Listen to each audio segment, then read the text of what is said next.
You have to say there is a lot of positive in going through shit in life.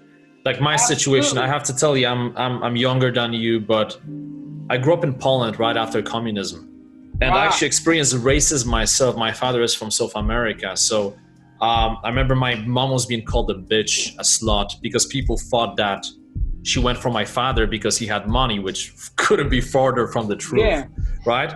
So I experienced some of it when I was a kid, and Poland didn't have too much money, flat infested with cockroaches, things like that.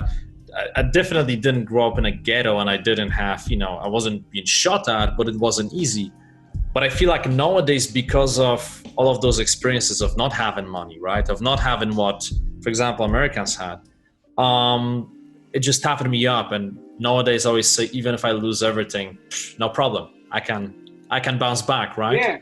And I think that's a blessing in a disguise. When something shit happens to you, you can either... Well, you develop a resiliency. Yeah. That's what these people are lacking today. And like what I talk about in this book is all the lessons that I learned over life. And one of the main lessons is to stay resilient. Shit's gonna happen. We think we know how things are gonna turn out, and they don't turn out that way all the time. So what are you gonna do? You're gonna quit, or you're gonna pick up, figure out another way and get it done. That's every single Ironman I've done. I had something go down, but you don't quit. Only time I ever quit in a race was because I got hypothermia. The medical fucking team pulled me off the course. Yeah.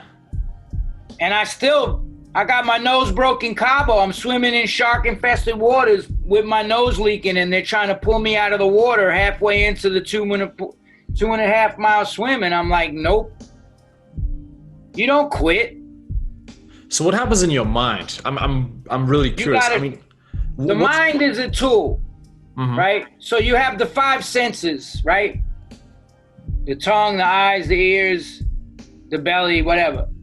Above the senses is the mind, but above the mind is the intelligence, and above the intelligence is the soul. So the intelligence has to control the mind, right? The mind is a tool. It's going to do what the intelligence tells it to do. So that's why you train in stressful conditions, just like my friends are Navy SEALs. They put them through the fucking hardest shit in the world, so that when the real shit hits the fan, they've been there, done that. They've gone through those scenarios. Those guys have the toughest mindset you could ever imagine. Every single one of them. So the mind has to be controlled. That's what yoga is all about. You control the lower self by the higher self.